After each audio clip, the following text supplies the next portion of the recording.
Hello everyone, कैसे हैं आप सब। करियर सक्सेस की तरफ से एक नया वीडियो आज हम दोबारा लेके आए हैं आपके लिए। तो आप सभी का वेलकम है हमारे यूट्यूब चैनल करियर सक्सेस पे। जैसा कि आप सब देख रहे होंगे आपके सामने बोर्ड पे मैंने जो टाइटल लिखा है यहाँ से आप समझ सकते हैं कि आज हम किसके बारे में बात करने वाले हैं। ये वीडियो स्पेशली उन लोगों के लिए काफ़ी हेल्पफुल रहेगा जो JKSSB अकाउंट असिस्टेंट में कंप्यूटर सेक्शन से परेशान हैं और फर्स्ट टाइम एग्ज़ाम दे रहे हैं, नहीं पता है कि किस तरह का एग्ज़ाम लेवल रहता है। तो मैंने आज आपके लिए एक जो क्वेश्चन ये लाए हैं मैंने, मोस्ट एक्सपेक्टेड क्वेश्चंस। ये बेसिकली वो क्वेश्चंस हैं जो पिछली बार JKSSB टीचर के एग्ज़ाम में पूछे गए हैं, राइट। तो कहने का मतलब क्या हुआ, जो सेम क्वेश्चंस पिछले प्रीवियस पेपर में आए हैं तो आप समझ सकते हैं ग्रेजुएट लेवल पेपर था वो भी, उसके किस तरह के टॉपिक्स कितने डेप्थ में क्वेश्चन पूछा गया या फैक्चुअल पूछा गया। तो वीडियो आपको एंड तक देखना पड़ेगा ताकि जो मैं आज चीज़ आपसे डिस्कस करने वाला हूँ क्या वो समझ पाते हैं या नहीं समझ पाते। आपकी जो भी क्वेरीज हैं कमेंट सेक्शन में ज़रूर बताइएगा। और हमारा ऑनलाइन बैच क्रैश कोर्स जो हम लाए हैं आप लोगों के लिए, चाहे वो JKSSB अकाउंट असिस्टेंट या क्लास 4 कोई भी हो, करियर सक्सेस का ऑनलाइन क्रैश कोर्स आप ज्वाइन कर सकते हैं। Get selection within 25 days, right, इस नाम से। चलिए गाइस देखते हैं आज आपसे जो क्वेश्चंस मैं आपसे डिस्कस करूंगा इसके आंसर आपको खुद सॉल्व करके यहाँ कमेंट सेक्शन में बता रहे हैं वीडियो के नीचे, और उसमें देखेंगे कि आपकी तैयारी कैसे चल रही है, कहाँ इंप्रूवमेंट की ज़रूरत है। चलिए गाइस शुरू करते हैं। तो guys be ready. JKSSB computers में क्या क्वेश्चंस आज तक पूछे गए हैं। अकाउंट असिस्टेंट का जो आपका एग्ज़ाम है इसमें आपकी काफ़ी ज़्यादा वेटेज है इस सेक्शन की, तो आप रिस्क नहीं ले सकते, आपको डेप्थ में ही पढ़ना पड़ेगा।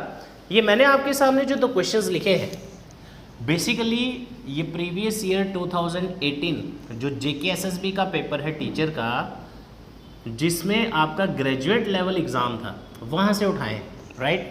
तो इंस्टेड की हम आपको अलग से एक PDF इसका प्रोवाइड कर देंगे, दैट्स नॉट ए प्रॉब्लम। लेकिन आज डायरेक्टली अगर हम पेपर के क्वेश्चन सॉल्व करें तो ये पेपर के क्वेश्चन सॉल्व करना सबसे बेस्ट वे रहता है अपनी प्रिपरेशन को जज करना कि पिछली बार अगर ऐसा क्वेश्चन आया है तो इस बार किस टॉपिक से आ सकता है। और मैं आपको खाली क्वेश्चन सॉल्व नहीं करवाऊंगा, ऑब्वियसली तो करना ही है, मैं आपको ये भी बताऊंगा कि कौन से टॉपिक से क्वेश्चन उठाया, कौन से कॉन्सेप्ट से क्वेश्चन उठाया, राइट। तो चलिए स्टार्ट करते हैं विदाउट वेस्टिंग टाइम।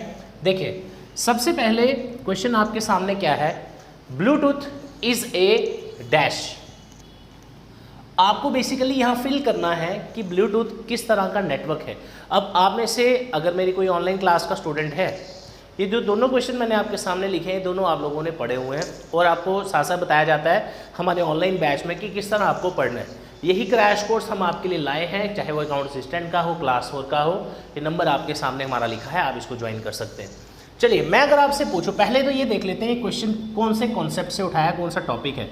आपके सिलेबस में बेसिकली टॉपिक है नेटवर्किंग का, कॉन्सेप्ट आ जाता है किसका, नेटवर्किंग का। आप कंप्यूटर्स पढ़े और नेटवर्क, इंटरनेट या नेटवर्क के बारे में ना पढ़े, ऐसा हो ही नहीं सकता, ठीक है।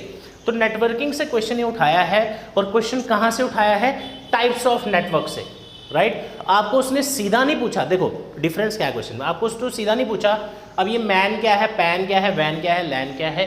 अब ये उसी को पता होगा जिसने बेसिकली डिटेल में पढ़ा हो, राइट। जैसे आप नेटवर्क पढ़ते हैं, नेटवर्क क्या होता है, interconnection of a large number of computers.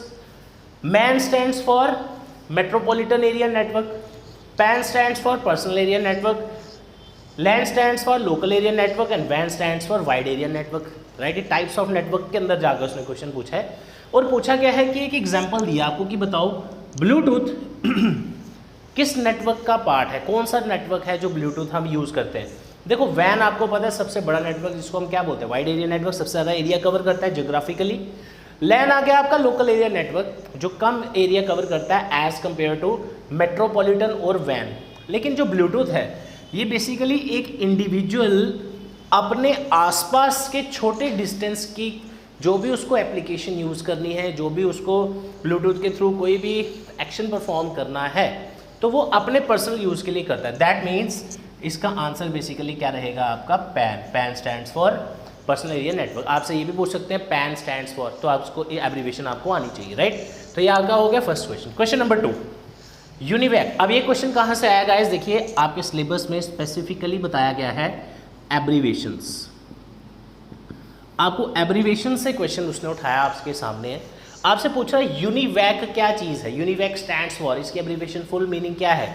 Universal automatic computer, universal array computer, unique automatic computer, unvalued automatic computer. Guys देखिए, अगर आपने अभी तक एब्रीवेशंस नहीं पढ़ी, बहुत सारी एब्रीवेशंस है, ये दो तो आप डायरेक्टली एलिमिनेट कर सकते हो, क्योंकि कुछ जगह आपको ऑप्शन एलिमिनेशन भी आनी चाहिए। देखिए यूनिक ऑटोमेटिक कंप्यूटर, अगर आप इसको समझ भी नहीं, अगर आपने पूरा सब्जेक्ट पढ़ा होगा, आपने ऐसी चीज़ कहीं नहीं पढ़ी होगी, अनवैल्यूड ऑटोमेटिक कंप्यूटर, और ये मीनिंगलेस आपको लग भी रहा होगा। तो चार में से एक दो ऑप्शन आपके एलिमिनेट हो जाते हैं। उसके बाद बचा आपका यूनिवर्सल एरे कंप्यूटर्स। तो यूनिवर्सल एरे कंप्यूटर्स जैसी कोई चीज़ यहाँ पे स्टैंड कर नहीं रही, तो एक ही ऑप्शन आपका बचता है, that is universal automatic computer. तो गाइस अब हम चलते हैं आगे नेक्स्ट क्वेश्चन पे।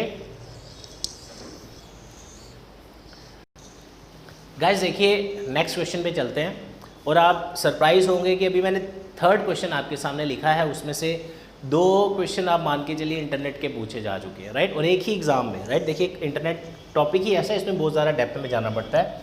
देखिए आपसे क्या क्वेश्चन में कहा गया है, इंटरनेट इज़ रेफर्ड एज। आप में से अगर किसी ने अभी तक पढ़ना स्टार्ट नहीं किया, अभी भी अगर वेट कर रहे हैं आप, तो हो सकता है कि आप शायद इसका आंसर नहीं दे पाएँ, क्योंकि थोड़े टेक्निकल ऑप्शंस दिए हैं, और ऑप्शंस भी ऐसे दिए हैं कि आप कंफ्यूज हो सकते हैं, राइट। लेकिन अगर कोई पढ़ रहा है ऑलरेडी, जिन्होंने अच्छे से कॉन्सेप्ट्स क्लियर कर लिए, तो आपके लिए ईजी रहेगा, कोई मुश्किल वाली बात नहीं है। आपसे पूछा जा रहा है internet is refer to as, right.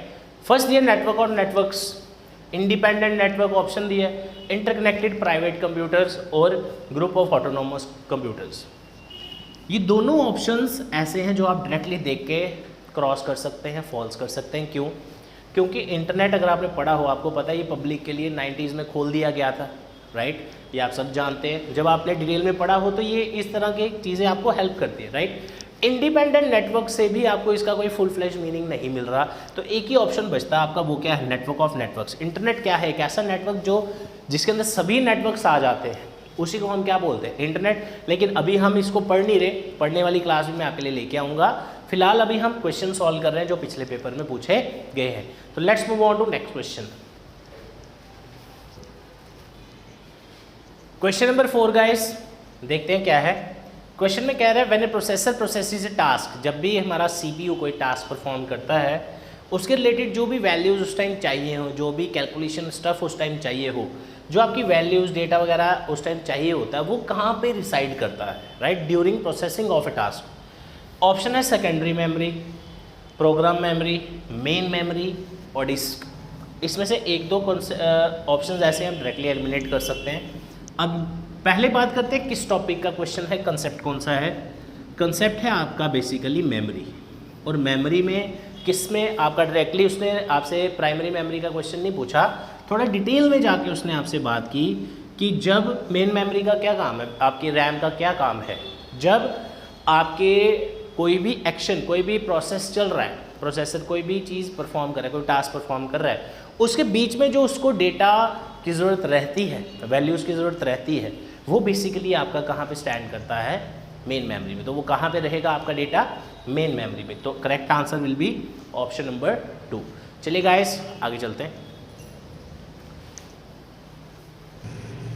Guys next question देखते हैं आप में से कौन सॉल्व करता है। अपने आंसर कमेंट सेक्शन में ज़रूर बताते जाइएगा। मैं कोशिश करूंगा वीडियो ज़्यादा लंबा ना हो, इसलिए आपके लिए मैंने पहले ही लिख दिया है, क्योंकि मेन चीज़ है कि आपको जो क्वेश्चन पूछा है वो किस चीज़ में से लिया गया है, कौन सा कॉन्सेप्ट उठाया है और कितना डीप आपको पढ़ने की ज़रूरत है। देखिए सबसे पहले नेक्स्ट क्वेश्चन हमें जो मिला वो रहा आपका जावा इज़ ए डैश लैंग्वेज।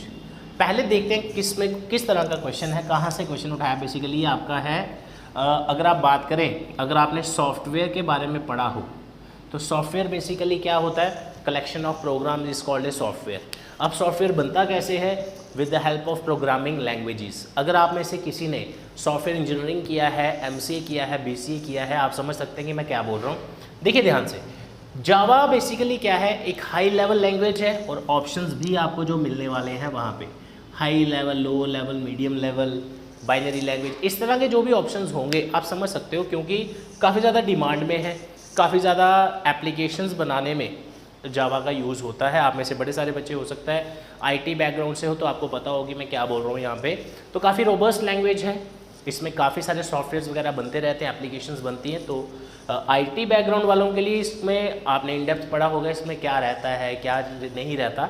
तो आपसे जो क्वेश्चन पूछा गया जावा कहाँ से उठाया गया, आपके सॉफ्टवेयर से। सॉफ्टवेयर किससे बनता है, with the help of programming languages. और प्रोग्रामिंग लैंग्वेज अलग अलग होते हैं, सी, C++, जावा, इस तरह की आपने ASP.NET, बड़ी सारी PHP, राइट। तो उसमें से आपका एक क्वेश्चन उठाया गया कि जो जावा है उसमें से कोई एक लैंग्वेज है, हाई लेवल लैंग्वेज जावा, वो किस तरह की है, उसमें किस लेवल की लैंग्वेज इसको बोला जाता है, राइट। तो काफ़ी सारे प्रोग्रामर्स, काफ़ी सारे कोडिंग जो करते हैं लोग तो जावा में करते हैं। बहुत अच्छी लैंग्वेज है, जिन्होंने आईटी में पढ़ा हुआ है उनको पता है कि किस तरह का हेल्प करता है आपको अलग अलग एप्लीकेशंस बनाने में। चलते हैं आगे।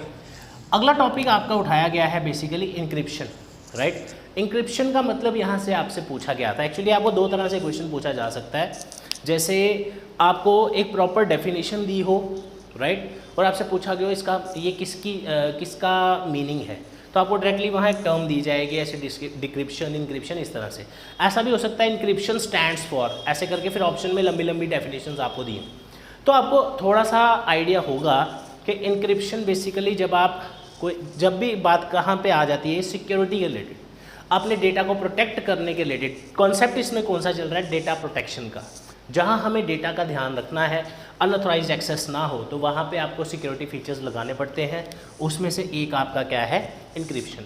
अब इंक्रिप्शन होता क्या है, मैंने इसका पूरा और लंबा ऑप्शन इसलिए नहीं लिखा क्योंकि मैं चाहता हूँ आपको ना मैं समझाऊँ, रादर देन कि सीधा ऑप्शन टिक करें इस कॉन्सेप्ट के ऊपर।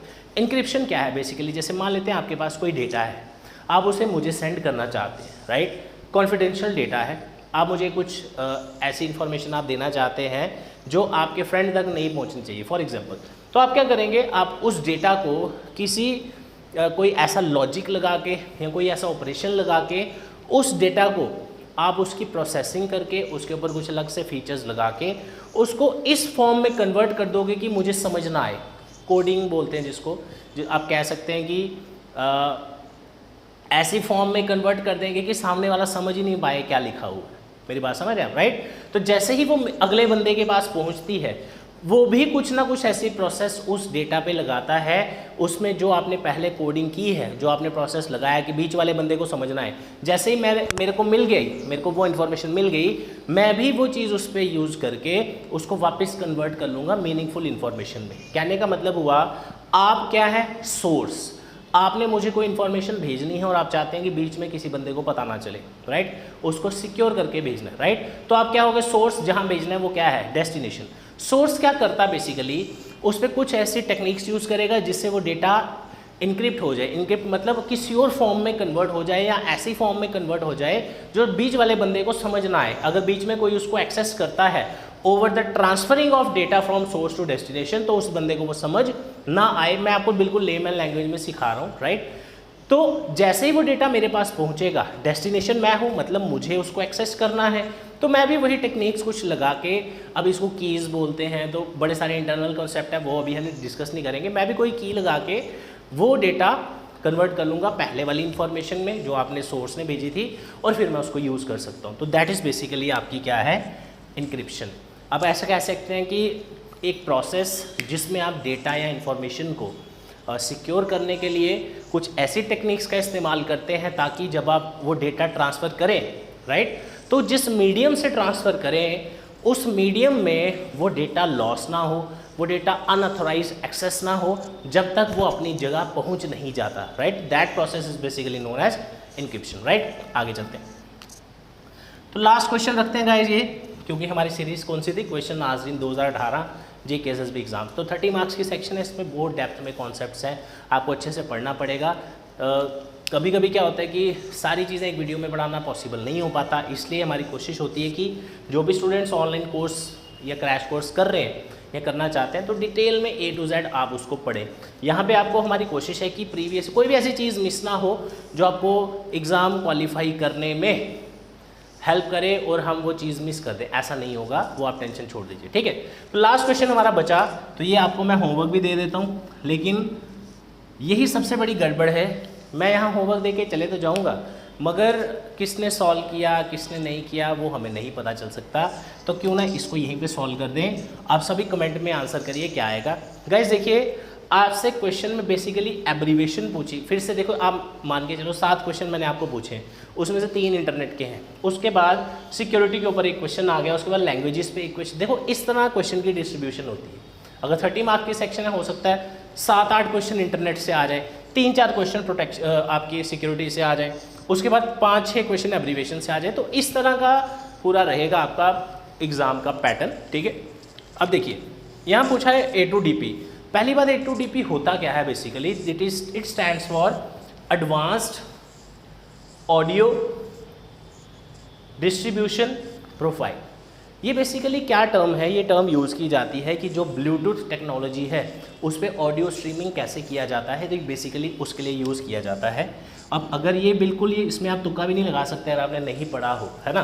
तो कहने का मतलब क्या हुआ, Bluetooth profile for security wrong answer, masking is also wrong, advance video profile नहीं है, ये बेसिकली ऑडियो प्रोफाइल है।